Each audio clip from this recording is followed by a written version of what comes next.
There we go.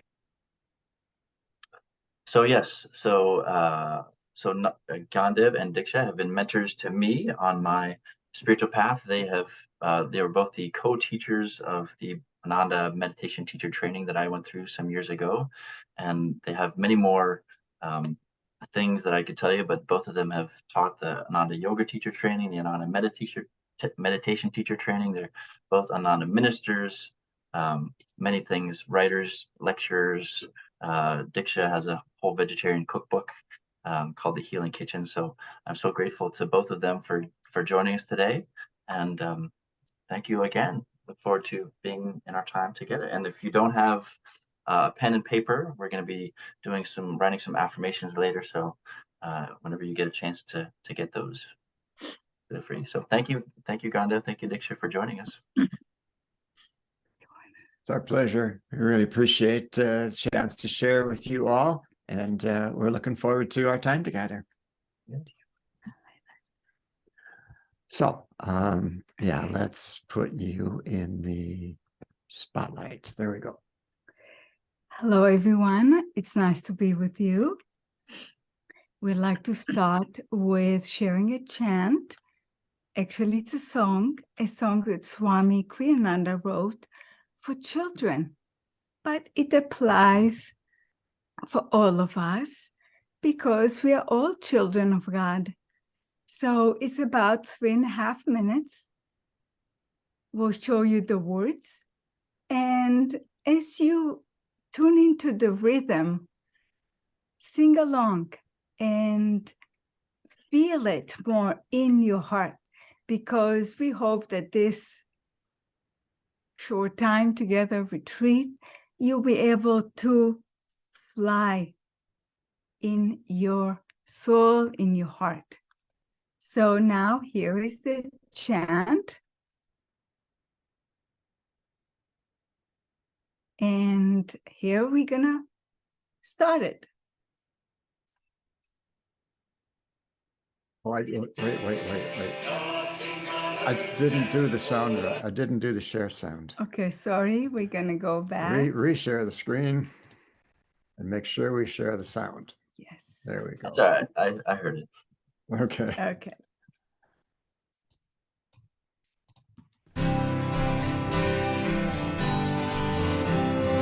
Nothing on earth can hold me. Rise of my soul in freedom. Nothing on earth can hold me. Rise of my soul in freedom. Rise of my soul in freedom. Nothing to fear anymore. Rise of my soul in freedom. Nothing to fear anymore. Nothing on earth can hold me. Rise of my soul in freedom. Nothing on earth can hold me. Rise of my soul in freedom. Rise of my soul in freedom. Nothing to fear anymore. Rise of my soul in freedom. Nothing to fear anymore. Nothing on earth can hold me. Rise of my soul in freedom. Nothing on earth can hold me. Rise of my soul in freedom. Rise of my soul in freedom. Nothing to fear anymore. Rise of my soul in freedom. Nothing to fear anymore. Nothing on earth can hold me. Rise of my soul in freedom. Nothing on earth can hold me. Rise of my soul in freedom. Rise of my soul in freedom. Nothing to fear anymore.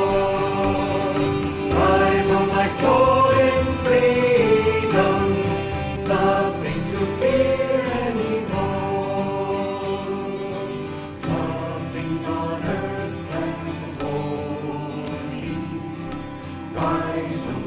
soul in freedom.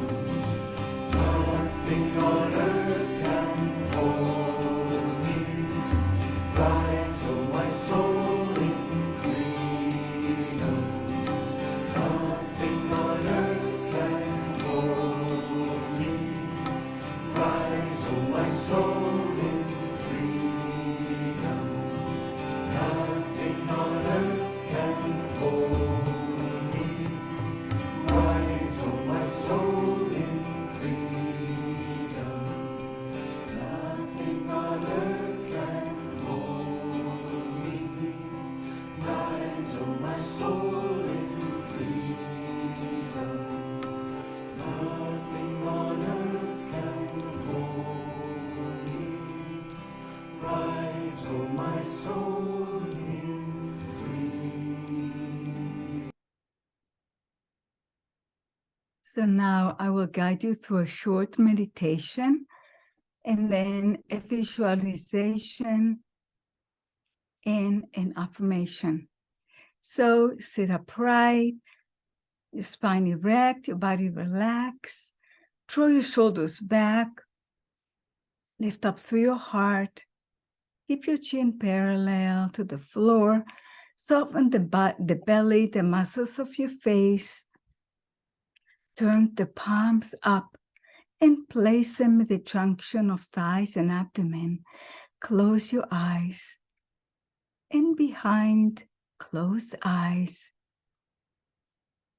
instead of looking down, first look straight out and then lift your gaze slightly above the horizon and park them there. This is when we park the eyes slightly above the horizon, it helps to stimulate our higher consciousness. Now, we'll tense and relax the body with the double breath. Double inhale and tense. Double exhale, relax. Again. Once more. Relax the body. To calm and interiorize the mind, we'll practice 3 rounds of equal count breathing. We inhale, hold and exhale to the same count. I'll count to 6. You can follow me or do a count that works for you. Let's begin. Inhale through your nose. Hold your breath. Exhale through your nose. Again, inhale. Hold. Exhale. Once more, inhale. Hold. Exhale. And now, take a normal breath in and out and relax. From now on, begin to observe your breath as if you're watching someone else breathing. Feel the sensation of breath as it flows in and out through your nostrils, but try not to control it. When you're watching the breath, it helps you to become more peaceful.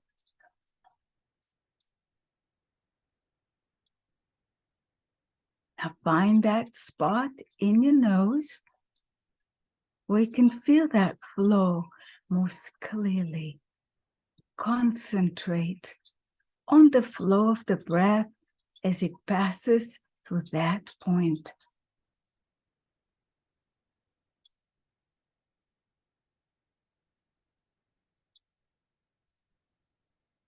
If you watch your breath without control, it begins to slow down naturally.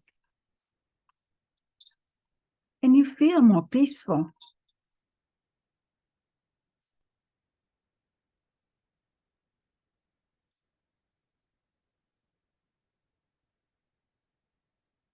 Enjoy those natural pauses between breaths where you feel peace.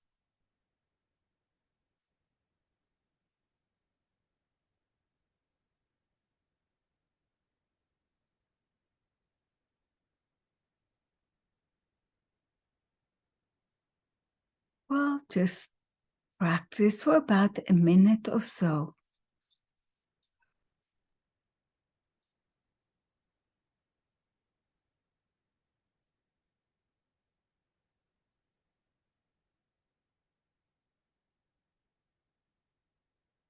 If your mind wanders, bring it back. Just watch your breath. Don't let anything distract you. That's your focus, the breath, the natural flow in and out.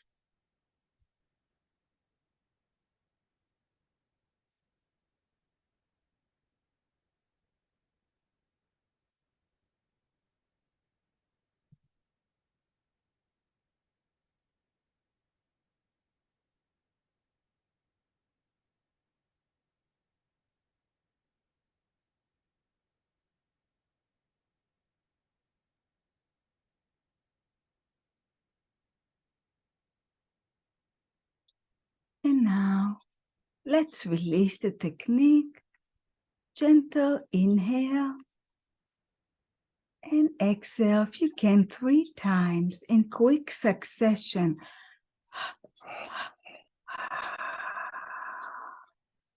Sit quietly, gaze lifted without strain off the horizon line.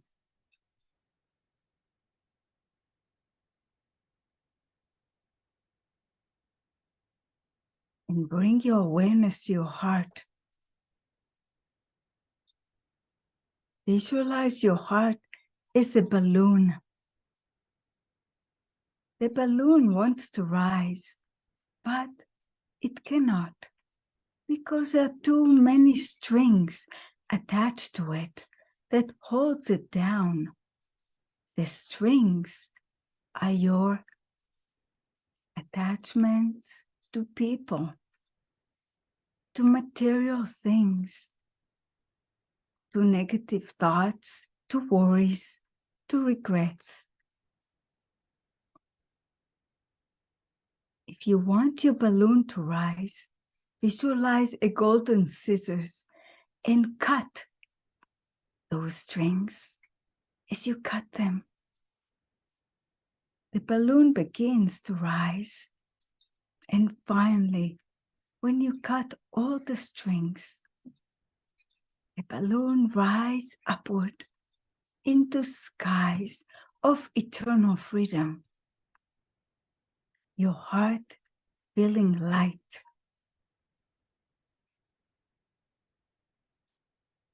You feel more free. No challenges, no problems can hold the balloon of your heart down. And now we'll do an affirmation. You can repeat after me.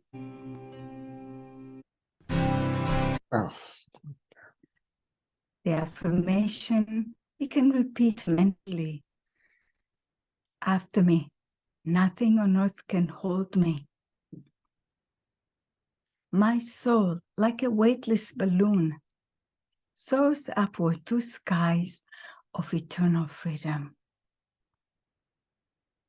Nothing on earth can hold me. My soul, like a weightless balloon, soars upward to skies of eternal freedom. Nothing on earth can hold me.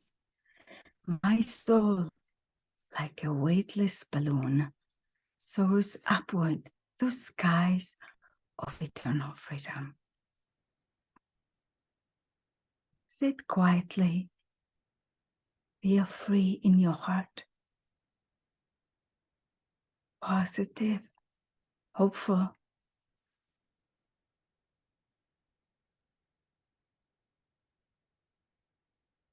And now gently open your eyes.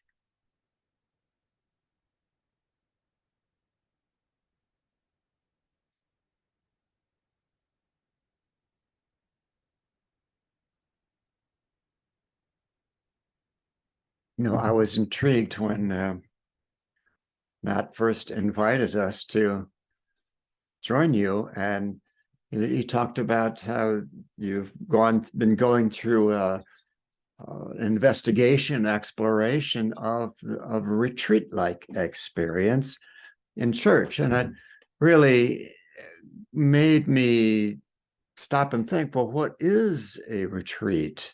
What makes something a retreat, as opposed to simply, well, often we think of retreat as I'm going somewhere alone. And that's one thing that we all do here at Ananda Village. We have built into our salary structure is a week of paid vacation if we take it as what we call seclusion. If we take it as our own, as a personal retreat. And if we don't take it that way, we don't get it. We don't get that week of paid vacation.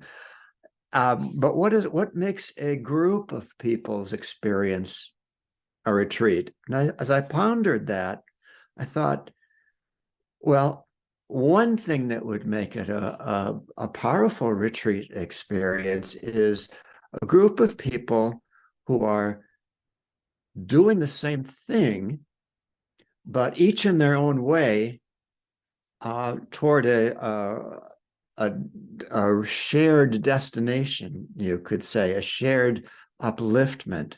So it's not just people getting together, but rather they're getting together to do something that is enjoyable, yes, but uplifting as well.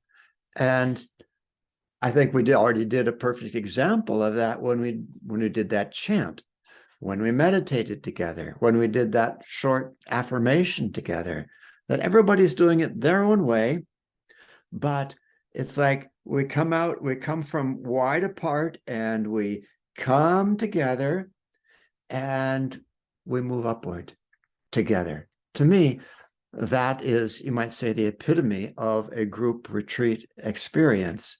And this is something that we often do at Ananda Village. It's what could be the purpose of every Sunday service, where, you know, in Agape, could be it's the purpose, certainly the purpose of Sunday service at Ananda Village. I had an interesting recollection of each week in Sunday service at Ananda Village, we do something called the Festival of Light. It is it's a ceremony that involves singing. It involves, you know, prayer, and listening to it, kind of inspiring description of what the one universal spiritual path that everybody walks is. But we do the same thing every week, the same ceremony every week. And I remember some years ago, someone asked one of the ministers here, you know, I'm tired of that.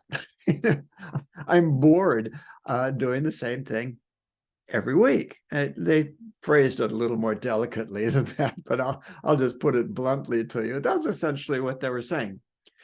And the minister said, that's because you are looking to get inspiration out of it rather than putting inspiration into it.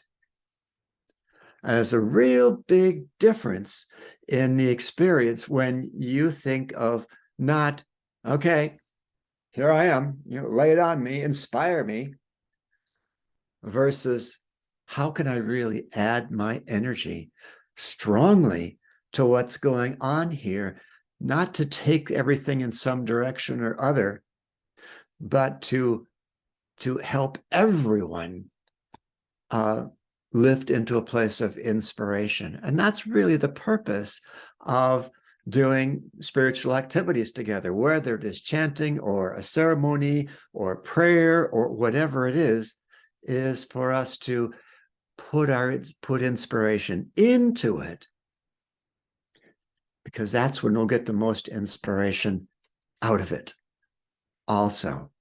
So what we wanted to do in this little gathering we're having here is to explore another avenue of that, another way to do that, to do something together, each in their own particular way that uplifts the whole of us. And of course, when it's online, it's a little different than doing in person. It can be much more palpable in person, but it can be very palpable online as well. And so what we thought to do is we're going to experience a little deeper aspect of the practice of affirmation, which I'm sure you're all familiar with. It's very, very well known in one way, but what I'd like to share with you is the specific way of practicing affirmation that Paramahansa Yogananda taught, which takes more time, but it's my experience, and I've done affirmation for a day, an entire day at a time, like nonstop all through the day, and we're not going to do that. We're not going to do that long, but if you do it even for a few minutes with increasing depth, what happens is that you start to feel that what you're affirming, if it's real, for what you're affirming is really part of your own higher nature and not just, I'm going to be a millionaire or whatever it is that you want, your ego wants to do, but rather I want to connect more deeply with who I am really inside. If we do that for a number of minutes, we can go deeper and deeper into that, where we start to feel, oh, this is what it's like. This is not just me saying something that I hope will be true sometime in the future, but this is something I'm focusing on that right now is true at a higher level, and I'm feeling that. I'm really experiencing that. That's the purpose of affirmation. It's good to do shorter periods anytime you think of it, but what we'd like to explore with you here is a bit of that. So what I'd like to do is share with you the process that Paramahansa Yogananda recommended for a deeper practice of affirmation. So I'm going to share my screen again.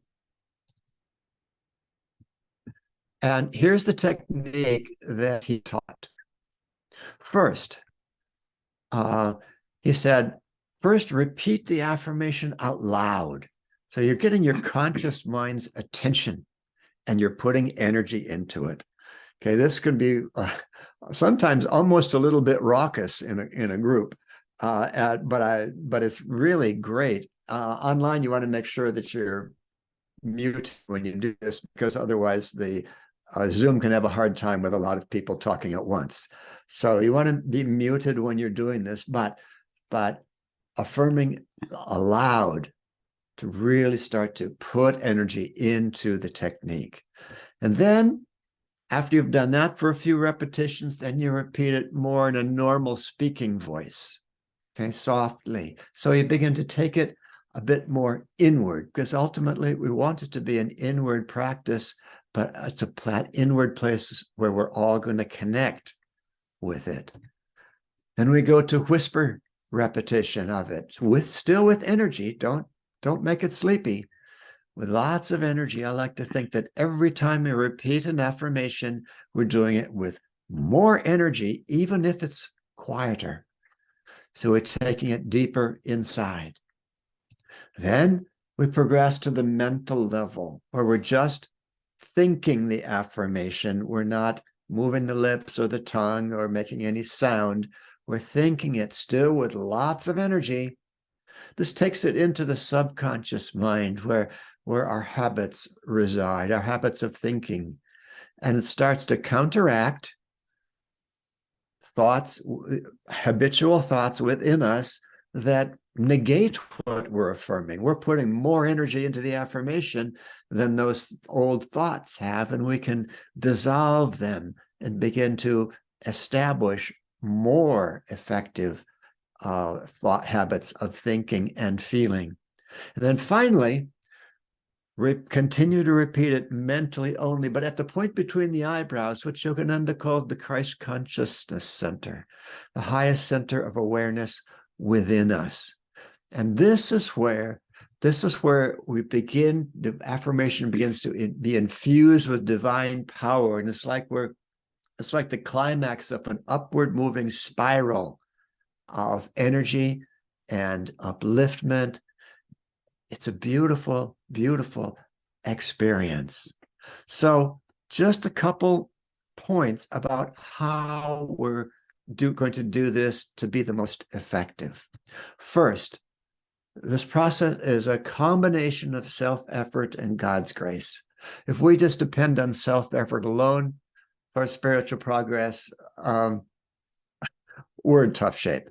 But fortunately, God's grace is always available. What we're trying to do is get on the wavelength of that grace so that it can, in our efforts, start a flow of energy, a current of magnetism that will help to draw to us God's grace, or to put it more accurately, that will enable us to receive God's grace, which is always trying to come into our lives.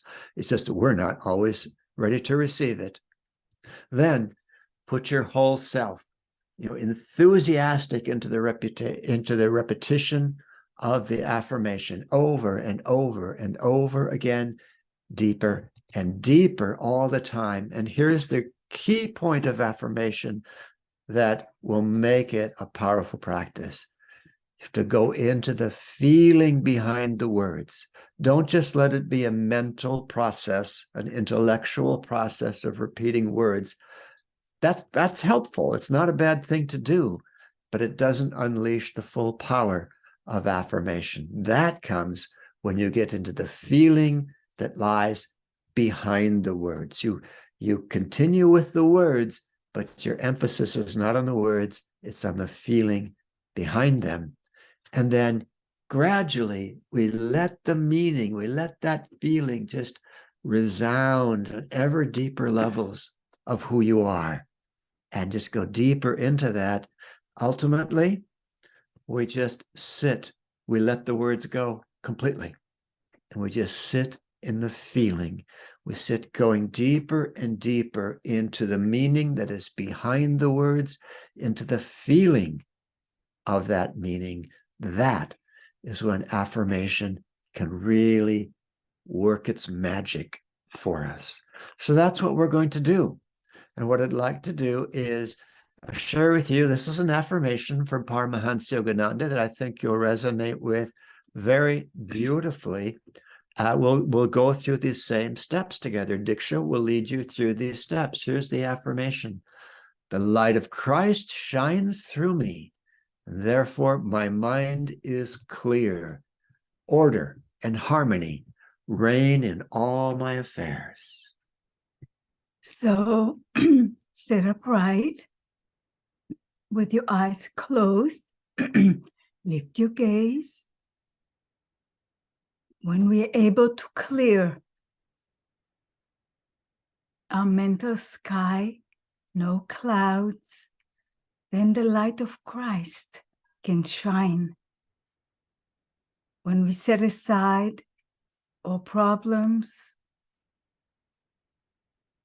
and we open with faith, allowing the light of Christ to shine.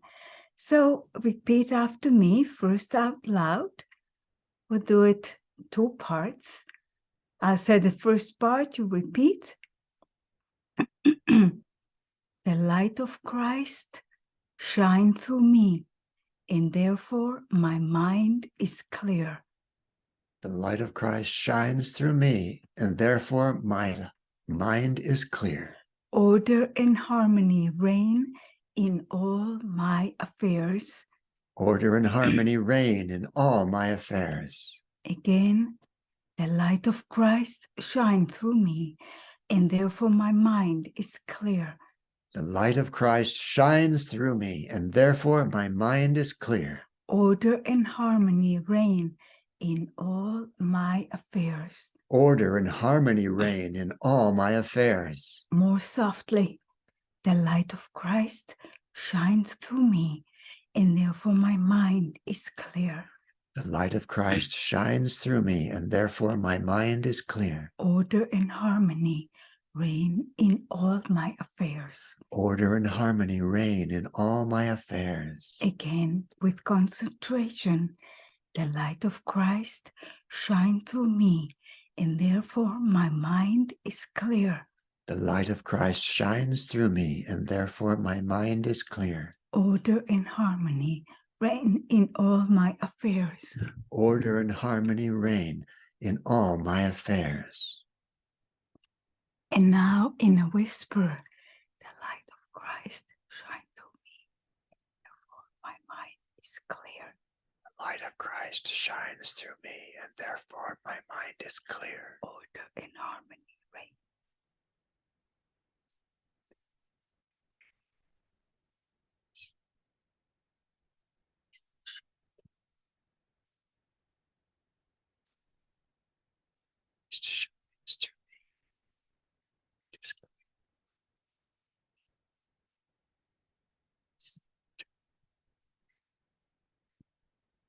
And now, only mentally, repeat after me while I'm saying it out loud.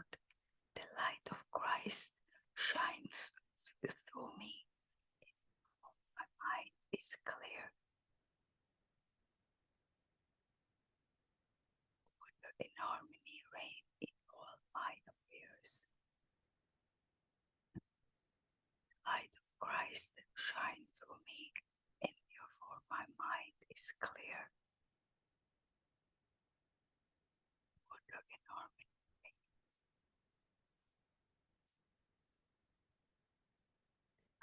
Christ shines.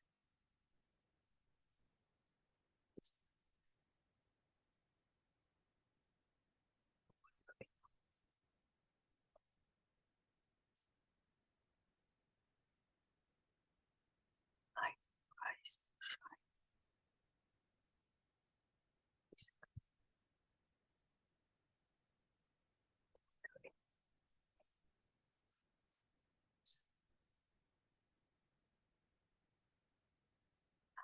Christ shines.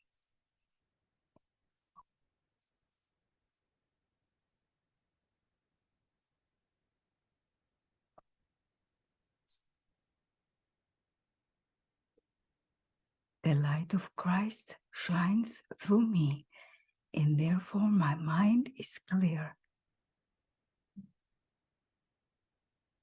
Order and harmony reign in all my affairs. Let go of the affirmation and sit quietly. Visualize the light of Christ filling your whole being, body, mind, heart, and soul.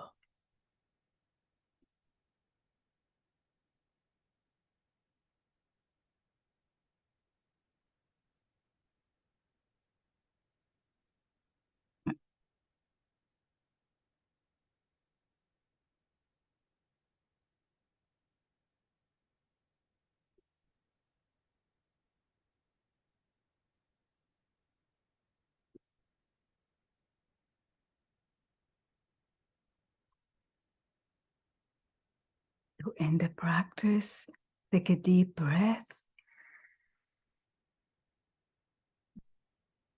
and open your eyes.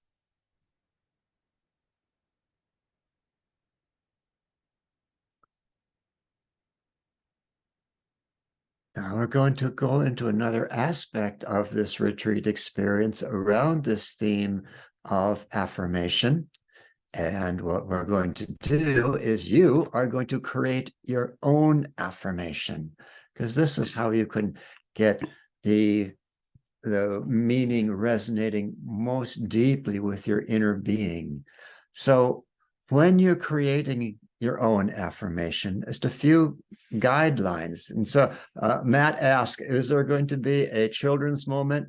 This is a children's moment, but it's the same moment as for everyone else, because children can participate every bit as much as anyone else can in doing this. But here's a few guidelines. Make your affirmation positive. So rather than, I will never disobey my mother again, I will obey my mother in all things. I'm teasing the girls right now, but make it positive, okay?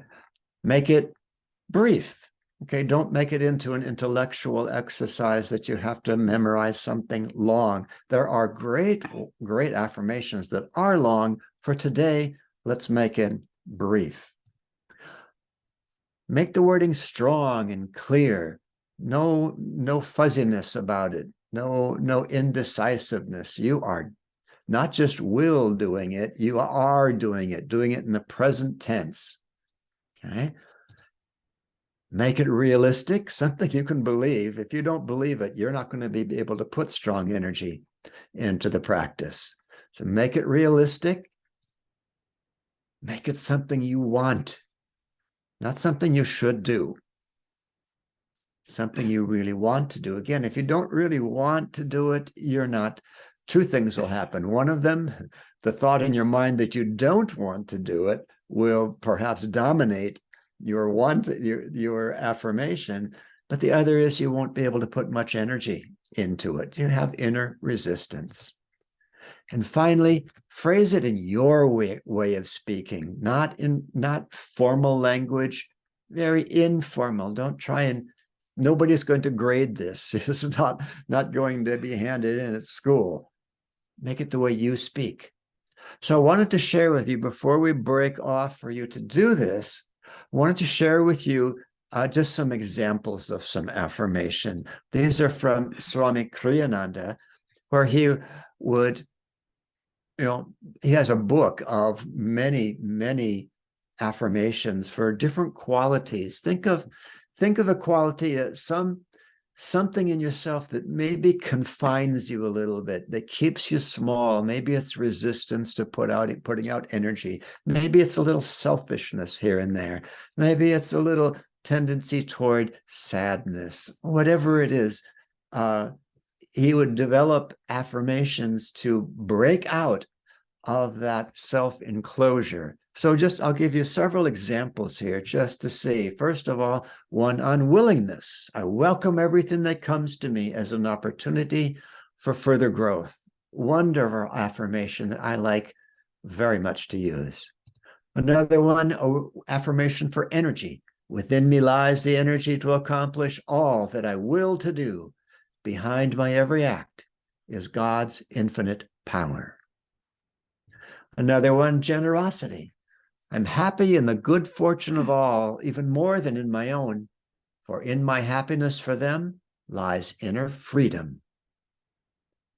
And final example, affirmation for joy. I am even-minded and cheerful at all times. I know that joy is not outside me, but within. So those are just some examples to get you thinking a little bit. I'll turn back to, again, what some of these criteria that can help you create a helpful affirmation for yourself. And let's spend a few minutes now, maybe just 3 or 4 minutes, to create an affirmation. Doesn't have to be your final version, just something that you can share with others today, and just as a way of making it more real to you. So we'll take 3 or 4 minutes here. Either write it down on your piece of paper or on your device that you're using.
I don't put it on video.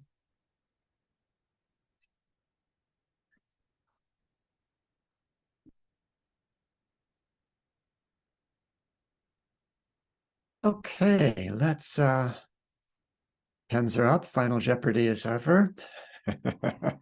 And you can always go back and edit your affirmation later. But what we'd like to do now is go into some breakout rooms and just for a few minutes share with each other. We just have like 2 or 3 people in each room and share with each other your affirmation and get any thoughts that others may have. Maybe you are struggling a little bit, or maybe you have something you really like and really want to share it with others. Let's go into the breakout rooms. Matt has been arranging them, and we'll just be in breakout rooms for 4 or 5 minutes, nothing more than that. All right, so once you see the invitation, please accept your room. Here we go. Now, it's not just about making an affirmation, of course, it's about practicing your affirmation. So I really hope you'll do that. And, sometime it can be helpful if you're together as a group to each be practicing your own affirmation silently so you don't confuse everybody else, but at the same time with each other. It can really add power to your practice. And your affirmations can evolve over time. Mine do. And that's fine too. Just play it by ear as to what seems right at which time. But what we wanted to make sure we have some time in this short time together for some questions and answers. If you have any questions that you'd like to ask or answers that you'd like to give. Just unmute yourself if you're muted and speak away. I could start with one just to let people think. What are 1 or 2 of the most common obstacles to affirmations in your work with people and integrating it as a practice? Inner resistance, habitual disagreement with what the affirmation is stating. You're saying I have lots of energy, for example, just to make it real simple.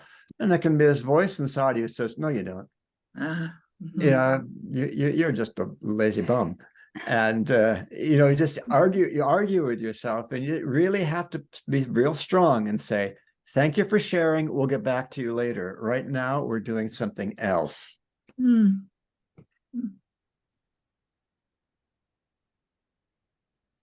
That was going to be my follow-up question. What do you do with that?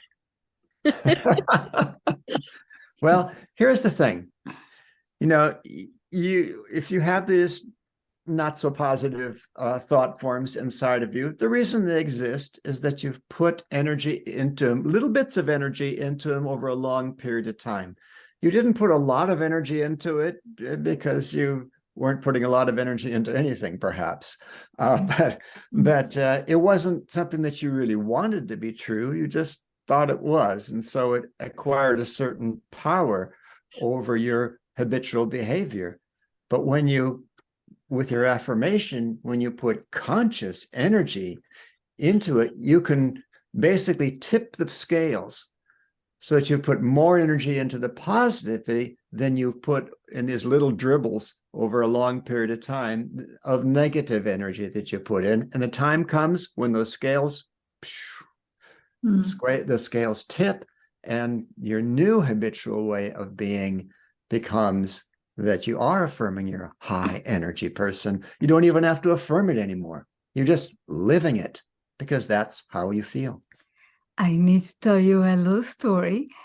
Maybe you heard it. Once a grandfather was telling his grandson a story. And he started by saying, there are 2 wolves that live inside of you. A bad one and a good one, and they fight. And the little grandson, the eyes got bigger. And he said to him, Grandpa, who is going to win? And here comes the lesson. He said to him, the one you will feed.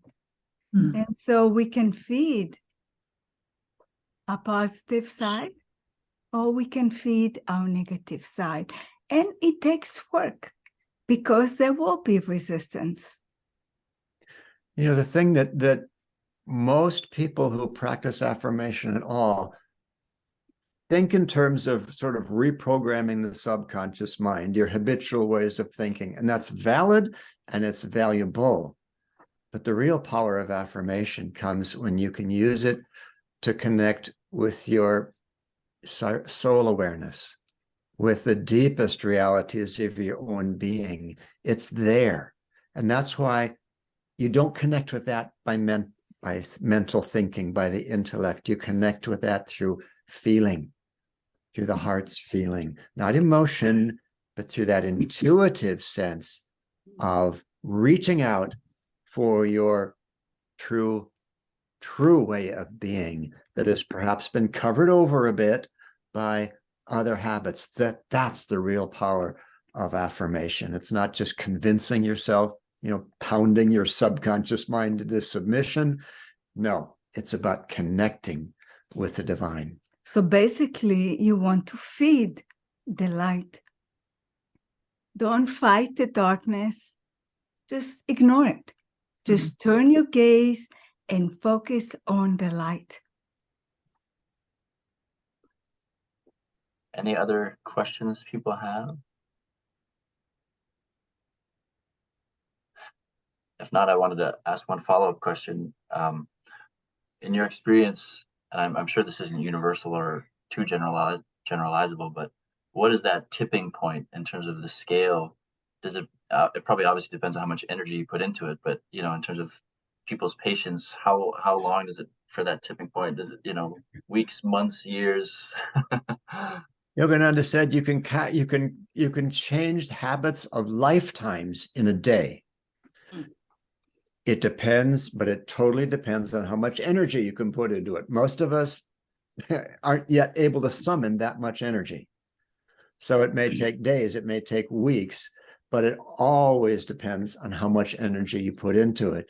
So if you practice multiple times per day, it's going to happen a lot sooner than if you do once a week. In fact, once a week, it'll probably be drowned out by past habits of thinking. But if you do it daily or do it multiple times per day, you'll be amazed. I'm truly amazed at how quickly things can shift.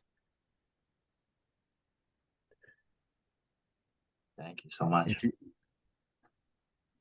Any last questions people have before we let Gyandev and Diksha go and thank them for their generosity of time, wisdom? Let me tell you a quick story then to close about affirmation. This was years ago. I was having I was recognizing that I was having too much of a tendency to get angry. And it wasn't a constant anger situation. It was just, I had too short of a fuse. And I don't know whatever was happening in my life at that time, but I took an entire day and I worked with an affirmation on overcoming anger. It's a long one, 5 paragraphs long from Yogananda. And I just repeated it over and over. And what I found was by the time I'd memorized it, which took a little while to memorize the whole thing, but by the time I was getting it memorized, I was feeling not that I'd overcome anger forever, but I was feeling what it would feel like to have overcome anger forever. What the saints feel like having overcome anger. I got that feeling. And I realized that's what it would be like. I want that. I am hungry for that. And what I realized is that what we're doing, one of the things we're doing with affirmation is creating a hunger for what we're affirming. When you really get how it feels, that's why we need to put feeling into it. We begin to be willing to do what it takes to put more energy into it. And by the end of that day, I felt like I'd really done something. Not that I'd overcome anger forever, but that I had the hunger for peacefulness, for non-anger, really established in my heart. And so I was feeling pretty good about myself. But the next day, Divine Mother, as I prefer to think of God, decided, oh yeah, let's just see about this. So I was walking home after work, and I heard the sound of a chainsaw. Oh, that's interesting. We hear chainsaw action a lot around Ananda Village. We're out in the forest.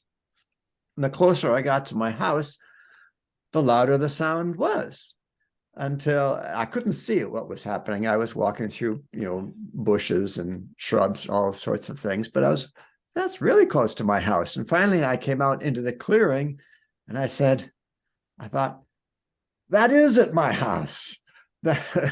Somebody was trimming my favorite tree.